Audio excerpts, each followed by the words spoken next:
নমস্কাৰ পৰিমেয় সংখ্যা চেপ্টাৰটো এইটো 3 নম্বৰ পাৰ্ট আগৰ পাৰ্টটোত আমি 11 নম্বৰ কুৱেশ্যনলৈকে কৰিছিলোঁ এইটো পাৰ্টত আমি 12 নম্বৰৰ পৰা ষ্টাৰ্ট কৰিম চ' 12 নম্বৰত আছে সংখ্যাৰ বিধি ব্যৱহাৰ কৰি মান নিৰ্ণয় কৰা প্ৰথমটোত দিছে 4টা ভগ্নাংশ যোগ কৰা আছে গতিকে আমি ইয়াতে সংখ্যাৰ বিধি ব্যৱহাৰ কৰি মান নিৰ্ণয় কৰিব লাগিব আগতে আমি যি বিধি পঢ়িছিলোঁ ক্ৰম বিনিময় বিধি আৰু বিতৰণ বিধি সেইবোৰ ব্যৱহাৰ কৰি মান নিৰ্ণয় কৰিব লাগিব চ' প্ৰথমটোত যদি আমি চাওঁ ইয়াতে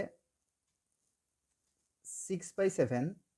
এইটো আমি লিখিলোঁ 6/7 আৰু হৰত 7 থকা এইটো আছে এইটো আমি এইফালে লৈ আহোঁ 5/2টো আমি পিছত লিখিম এইটো এইফালে লৈ আহিলে প্লাছ 2/7 দেন আমি 2/5টো লিখিম প্লাছ 1/5 ইয়াতে আমি ক্ৰম বিনিময় কৰি দিছোঁ মানে এইটো পিছলৈ লৈ গৈছোঁ আৰু এইটো এক ঘৰ আগলৈ লৈ গৈছোঁ চ' এইটো আমি ইয়াতে ব্ৰেকেটত লিখি দিম মানে ক্ৰম বিনিময় বিধি বুলি লিখি দিম ইয়াতে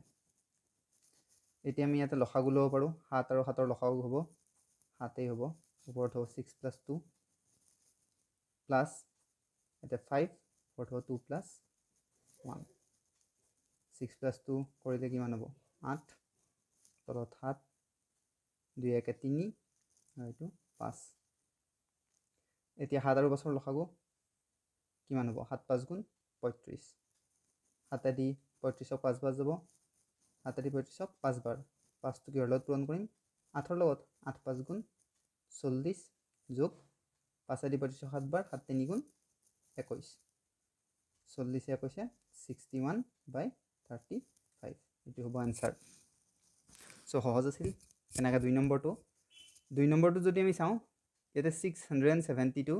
পূৰণ হৈ আছে 7/11ৰ লগত আকৌ 672 1/3 লগত পূৰণ হৈ আছে মানে 672 এবাৰ এইটোৰ লগত পূৰণ হৈ আছে আৰু এবাৰ এইটোৰ লগত পূৰণ হৈ আছে চ' ইয়াতে ষ্ট্ৰাকচাৰটো কেনেকুৱা হৈছে আমি পাই আহিছিলোঁ এনেকৈ যদি থাকে A × B + A × C তেতিয়াহ'লে আমি এইটো বিতৰণ বিধিৰ মতে A × B + C এনেকৈ লিখিব পাৰোঁ চ' ইয়াতে আমি সেইটো প্ৰয়োগ কৰিব পাৰোঁ ইয়াতে আমি 672 কমন আনিম ইয়াতে ব্ৰেকেট 7/11 + 1/3 670 11 আৰু 3 লসাগু কিমান হ'ব 33 11 দি 33ক 3 বাৰ 7 × 3 = 21 যোগ 3 দি 33ক 11 বাৰ 11 × 1 = 11 চ' 670 পূৰণ 11 যোগ 21 কিমান হ'ব 42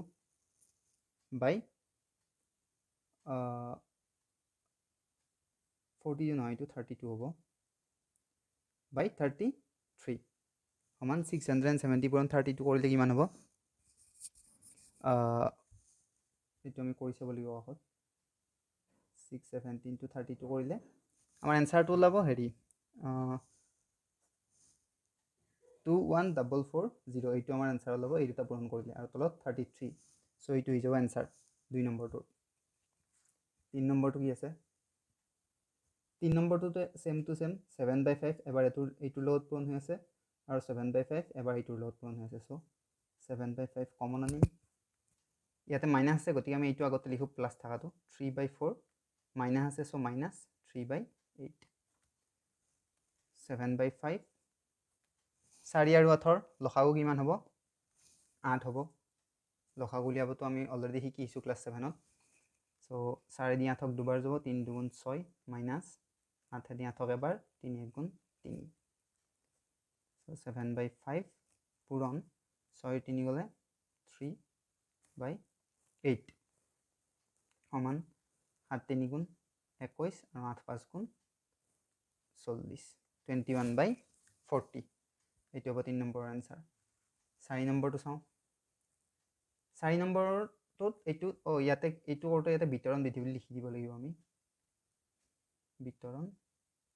বিধি এনে ব্ৰেকেটত লিখি দিব লাগিব ওপৰতো লিখিব লাগিব এইখিনি বিতৰণ বিধি বুলি আমি লিখি দিব লাগিব এইখিনি জেগাত ইয়াতে দেন 4 নম্বৰটো 4 নম্বৰটো আমাৰ একেই আছে কেৱল ইয়াতে অলৰেডি A × B + C ফৰ্মত আছে আমি এইটো এবাৰ ভাঙি দিব লাগিব মানে আমি কি কৰিম -5/9 ইনটু এবাৰ এইটোৰ লগত কৰিম পূৰণ -27/15 প্লাছ এইটোৰ লগত পূৰণ কৰিম -5/9 এইটো প্লাছটো প্লাছে মাইনাছে কি হৈ যাব মাইনাছ হৈ যাব চ' প্লাছডাল নালাগে আমাক -5/9 ইনটু 36/25 হয় সমান চিন ইয়াতে এতিয়া কাটা কাটি যাব 5 15 আমি 3বাৰ এবাৰ 9 দি 9 3 গুণ 27 এবাৰ এইটো আৰু 3 3 কাটা যাব চ' 3 3 কাটা গ'ল এইফালে কি থাকিল এইখিনিত এইডাল মাইনাছ এইডালো মাইনাছ আছে মাইনাছে মাইনাছে কি হৈ যাব পূৰণ হ'লে প্লাছ হৈ যাব চ' ইয়াতে থাকিব 1 প্লাছত 1 থাকিব আৰু ইয়াতে মাইনাছ চিন মাইনাছ এইটো আমি 5 দি 25ক 5বাৰ আৰু 9 দি 36ত 6ক 4বাৰ চ' -4/5 সমান ইয়াতে লসাগু ল'লোঁ 5 1 দি 5ক 5বাৰ 5 1 গুণ 5 -4 সমান 1/5 1/5 এনচাৰ হৈ যাব 4 নম্বৰটো ইয়াৰে পিছত 5 নম্বৰটোত যদি আমি চাওঁ ইয়াতে কি হৈ আছে 2/3 এইটো 2/3 1 -1/4 লগত পূৰণ হৈ আছে আৰু এইটো 2/3 1/2 লগত পূৰণ হৈ আছে চ' ইয়াতো আমি বিতৰণ বিধি প্ৰয়োগ কৰিব পাৰিম যদি আমি ইয়াতে বিতৰণ বিধি প্ৰয়োগ কৰোঁ তেতিয়াহ'লে 2/3টো আমি কমন আনিম ব্ৰেকেট 1/2 লগত পূৰণ হৈ আছে এবাৰ আৰু এবাৰ পূৰণ হৈ আছে -1/4 লগত আৰু এই দুটা বাকী থাকিব প্লাছত 2/3 প্লাছ 3/3 মানেতো 1 গতিকে আমি ইয়াতে 1 লিখিব পাৰোঁ সমান 2/3 আৰু 2 আৰু 4 লসাগু কিমান হ'ব 4 লসাগু হ'ব 2 আৰু 4 2 দি 4ক দুবাৰ 2 1 গুণ 2 -1 প্লাছ এইটো কৰি দিওঁ এটা আছে 3 1 গুণ 3 এবাৰ 2 প্লাছ 1 দি 3 3বাৰ 3 1 গুণ 3 সমান 2/3 ইনটু 1/4 2 - 1 প্লাছ 3 2 5 তলত 3 সমান এই দুটা আমি পূৰণ কৰি লওঁ 2 দি 4ক দুবাৰ যাব ইয়াতে কাটা কাটি চ' এইটো কিমান হ'ব 3 2 গুণ 6 আৰু ওপৰত থাকিল 1 প্লাছ 5/3টো থাকিব সমান 3 আৰু 6 লসাগু কিমান হ'ব 6 হ'ব 3 আৰু 6 লসাগু চ' 6 দি 6ক এবাৰ 1 প্লাছ 3 দি 6ক কেইবাৰ যাব দুবাৰ 2 5 গুণ 10 সমান 11/6 এইটো হ'ব এনচাৰ আকৌ 6 নম্বৰটোত কি আছে ইয়াতে বিতৰণ বিধি বুলি লিখিব লাগিব মই পাহৰি আছোঁ লিখিবলৈ ইয়াতে য'ত আমি প্ৰয়োগ কৰোঁ তাত বিতৰণ বিধি বা যিটো বিধি প্ৰয়োগ কৰা হয় সেইটো মানে ব্ৰেকেটত লিখি দিব লাগিব চ' 6 নম্বৰটোত আছে 4/7 ইনটু এইটো আকৌ প্লাছ 4/7 ইনটু এইটো ইয়াতো অবভিয়াছলি বিতৰণ বিধি ব্যৱহাৰ হৈ আছে গোটেইকেইটা মেক্সিমামত বিতৰণ বিধি ব্যৱহাৰ হৈছে চ' 4/7 আমি কমন আনিম দেন 1/5টো আগতে লিখোঁ যিহেতু সেইটো প্লাছত আছে এইটো মাইনাছত আছে চ' -5/9 সমান 4/7 9 আৰু 5ৰ লসাগু 9 5 গুণ 45 5 দি 45ক 9বাৰ 9 1 গুণ 9 মাইনাছ 9 দি 45ক 5বাৰ 5 5 গুণ 25 সমান 4/7 ইনটু 25ৰ 9 গ'লে কিমান হ'ব 25ৰ 9 গ'লে -16 হৈ যাব মানে মাইনাছত আহিব যিহেতুকে -25টো আছে -16/45 তাতে ব্ৰেকেট দি দিওঁ সমান এই দুটা আমি পূৰণ কৰিব লাগিব এতিয়া 16 পূৰণ 4 -64 হ'ব আৰু 7ৰ লগত 45 7 5 গুণ 35ৰ 5 হাতে গ'ল 3 7 4 গুণ 28 29 30 31 চ' -64/315 এইটো হৈছে এনচাৰ 7 নম্বৰটো কি আছে 7 নম্বৰটো আছে 2/3 পূৰণ -5/7 -1/6 ইয়াতে কি আছে তেনেকৈ বিতৰণ বিধি বা এইটো 2/3টো এইটোৰ লগত পূৰণ হৈ আছে আৰু এইফালে 2/3টো ইয়াৰ লগত পূৰণ হৈ আছে চ' আমি কি কৰিম 2/3টো প্ৰথমতে লিখি ল'ম 2/3 ব্ৰেকেট এইটো আগতে লিখোঁ যিহেতু এইটো প্লাছত আছে 1/14 এইডাল মাইনাছ হ'ব 5/7 বাকী কি থাকিল মাইনাছ 1/6 ইনটু 3/7 এইখিনি আমাৰ বাকী আছে চ' আমি এইখিনি ইয়াতে লিখি দিওঁ মাইনাছ 1/6 ইনটু 3/7 সমান 2/3 7 আৰু 14 ইয়াতে আমি লসাগু ল'ব লাগিব 7 14 লসাগু হ'ব 14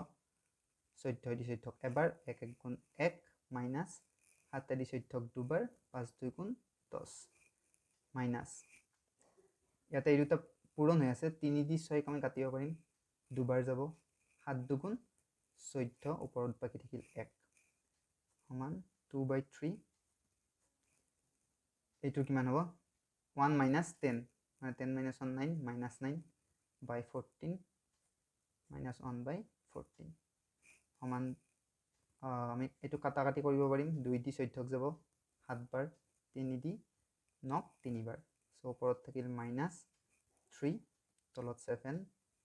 আকৌ মাইনাছ 1/14 সমান এতিয়া আমি 14 আৰু 7 আকৌ লসাগু লওঁ 14 হ'ব 7 দি 14 দুবাৰ যাব 2 3 গুণ 6 মাইনাছ 6 মাইনাছ 14 14 এবাৰ এতিয়া মাইনাছ 1 সমান ওপৰত কিমান হ'ব মাইনাছ 6 মাইনাছ 1 হ'লে কিমান মাইনাছ 7 তলত 14 এইটো আকৌ কাটি যাব এবাৰ 7 দি 14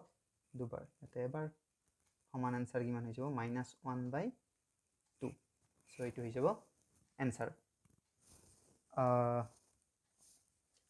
ইয়াতে 7টাই আছিল 12 নম্বৰৰ এই 7টা আমি আজি কৰিলোঁ বাকী 13 আৰু 14 বাকী আছে সেইটো আমি ইয়াৰ নেক্সট ভিডিঅ'ত কভাৰ কৰি দিম চ' আজিৰ কাৰণে এইখিনিয়ে থেংক ইউ